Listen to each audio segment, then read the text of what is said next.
Welcome back to my channel, everyone. My name is Susan Day. I am the owner and artist of Poor Girl Art. Today I'm going to share with you how I created this tumbler. Now, I started out with a skinny straight tumbler from the Stainless Depot. And guys, I will link everything down below in my description box so you can find all of my supplies. Once I sanded my tumbler, I'm wiping it down here with just some isopropyl alcohol. It's really important to get your tumblers properly prepped. My next step, I am going to paint this with my pop of color paints from Counterculture DIY, and I am using the color sand. Gonna put a little drying arm in there, and guys, I'll be sure to link my Amazon store so you can find that as well. Now the goal here is to get good coverage, to get it in one coat if possible, and to get it as streak free as you possibly can. Now, I prefer these wide brushes for this. This brush is nothing fancy. I picked it up at Walmart. I think I got 3 for $5, if I recall correctly. I really like the coverage I get with this pop of color paint. I really love the colors. I have all the colors in the collection at this point. So now I've got this painted. I'm going to set it aside and let it dry. Make sure your cup is thoroughly dry before moving on to your epoxy.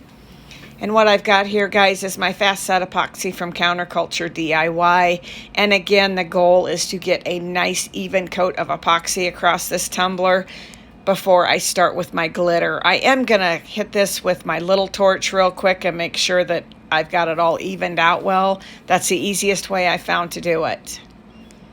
So I am going to glitter this entire tumbler one color. I realize that my pattern vinyl will cover some of this, but guys, because it's fussy cut, I didn't want to mess with trying to figure out where I needed glitter and where I didn't. It was just easier to glitter the entire cup and go from there. I put one coat of glitter on the cup is all I needed. And after I put my glitter on, I put it on my turner and I let it turn for a couple hours to dry before I moved on to the next step. And that's what I like about this fast set, guys. It dries in 2 hours and you're ready to move on. So here is the vinyl I've picked. This is from the Vinyl Cottage. Of course, I will link them below, and I do have a discount code for them built right into that link. So the first step in this is I'm going to cut that white salvage edge off the bottom of my vinyl. I don't want to have to mess with that after I get it on the cup. I'm also going to trim off the top portion of this. It just makes your fussy cutting a lot easier. It goes a lot smoother, and you don't ruin the vinyl that you might want to use later. So here we go. I'm going to speed this up, guys, so that you don't have to sit here and watch me fussy cut this for the next 5 minutes. The idea is to get as close to your pattern as possible. If you have a couple little goofs, don't worry about it, guys. Just move on. I promise it'll be pretty in the end. And I should let you know that for the sake of time, most of this video is speeded up to 1 degree or another.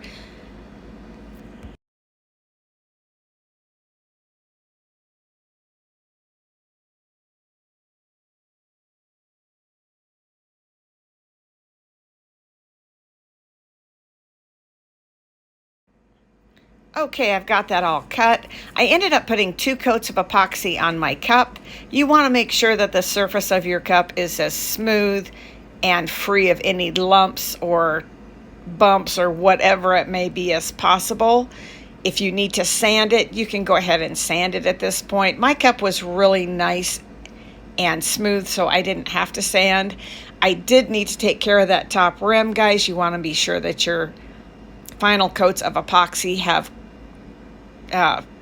bare stainless steel to stick to so that you get a proper seal. I sanded it here. In the end, I didn't need to because I did cut that epoxy from the top rim, but I wasn't sure if I was doing that at this point, so I went ahead and sanded it just to be sure.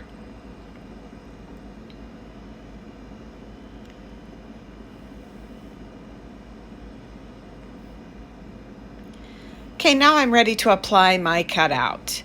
So I wanted to make sure that I could leave a little glitter showing at the bottom, and still get my vinyl on my cup straight. Guys, I'm not an expert when it comes to applying vinyl by any standard, so I knew I needed a guide to go by.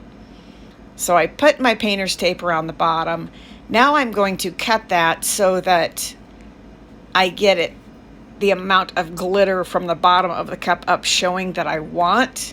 Pretty simple process. And this little trimmer, again, is in my Amazon shop. You'll be able to find it there. I'm gonna just simply take off that excess tape and I'm ready to go. And like I said, guys, I am not a vinyl expert at all. I've not been making cups for that long. It hasn't been a year yet. And when I started, I didn't play with vinyl because I was afraid of it, like a lot of you guys are. But if I can do this, you can do this. The trick to this is to get this vinyl as straight as possible before you start taking the backing off. And as you'll see, I wasn't happy with it. I pulled it back up because it wasn't perfectly straight, and I started again. And guys, that's okay. You might have to pull it up and start over. There's nothing wrong with that. Just take your time. Most of all, guys, enjoy this. These vinyls are absolutely beautiful, and there's so many possibilities with your tumblers. So this time around, I was happy with it. I was good to go, and I am just going to use my finger to smooth that vinyl on. And as you push that vinyl down, the backing will just peel right off the other side. When you're doing this, try to get your vinyl as bubble free as possible. If you do end up with some little bubbles, you can take your weeding tool or an X-Acto knife and just pop a little hole in them, rub it with your finger, and the air will come right out for you. It's not a big deal. Don't be afraid of this. Now, when I get to the other side, I want to trim off the extra. I don't really want that overlap there. So I'm just going to take my craft knife as carefully as I can, and I'm going to trim that and pull off the excess. I'm also going to take that tape off the bottom. And now I'm ready to put a little strip of that pattern vinyl around the top of my cup as well. And guys, that's just for balance. You want to balance your design. And this top piece I applied just like I would if it was striping, because it's not very wide. I didn't feel like I needed a guide to get this on straight. Again, just take your time. Don't pull on your pattern vinyl too much, guys, because you will distort your pattern. I wanted to get this pretty close to the top because I had decided to trim the epoxy at the top edge of this.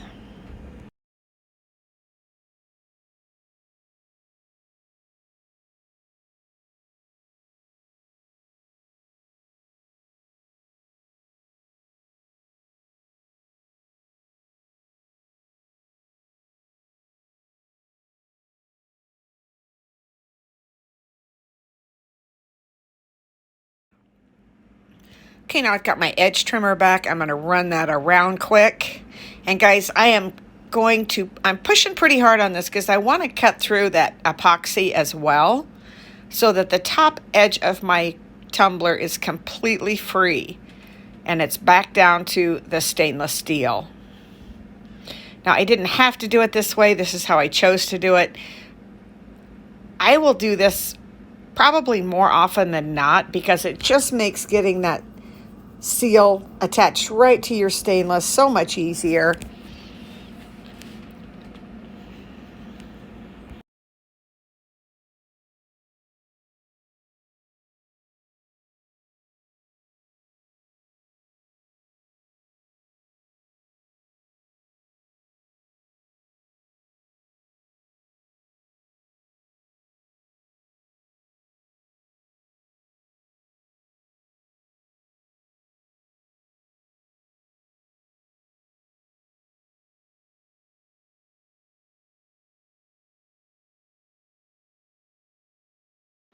I had a little spot there that didn't quite want to come loose, so I just took my craft knife to it.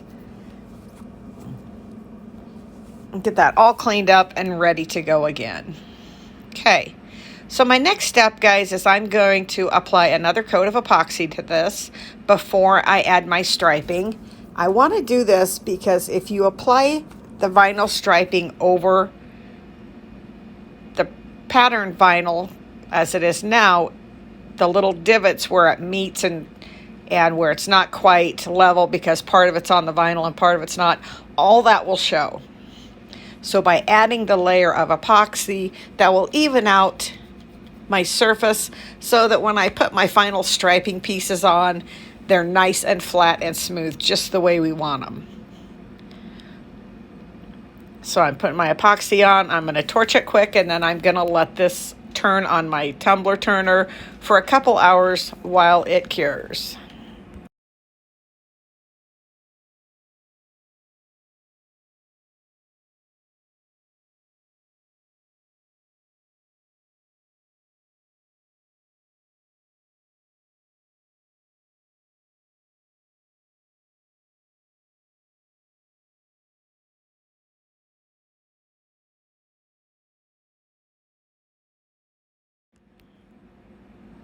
Okay, here we go. I'm going to sand the surface a little bit. I'm going to sand that top edge.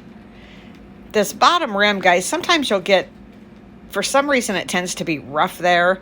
So typically before I do my final coats of epoxy, I will sand that down, make sure it's all nice and smooth. Once I get it sanded, I'm going to take some isopropyl alcohol and a paper towel, and I'm going to get all that dust and debris off. Again, you don't want that interfering with your final coats, making them rough and uneven.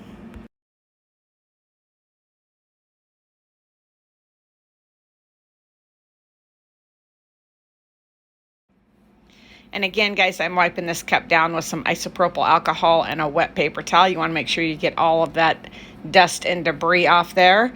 And now I'm ready to add my striping. Guys, I just cut this on my Cricut. It is 11.5 inches wide by 0.11 inches tall. It's just a basic Cricut square. There's nothing to it. And when I do this, I roll the cup away from myself. I have found that that's the easiest way for me personally to get my striping on straight. I struggled for quite a while to learn this technique because, like I said, I am new to vinyl. This is not something I've been doing forever. But if you hold your vinyl straight and you roll your cup straight back, it just goes on really slick and nice.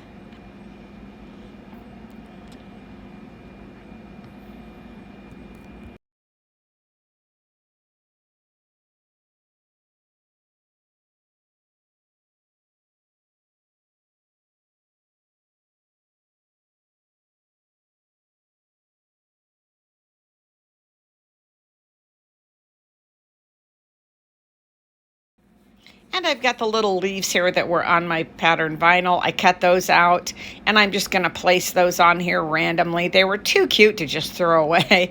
I didn't want to waste them, so I decided I just fussy cut them and stick them on. They add a nice little touch of color right there towards the edges of this.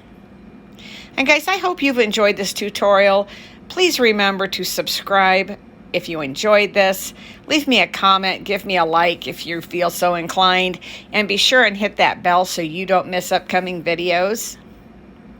So my final step was to apply 2 coats of epoxy at the very end. Guys, as always, you want to get this nice and even. And you can see I'm kind of weird how I apply my epoxy. You don't have to do it like you see everybody else do, guys. You need to get it on your cup. You need it to be nice and level and even and free of debris, free of bare spots.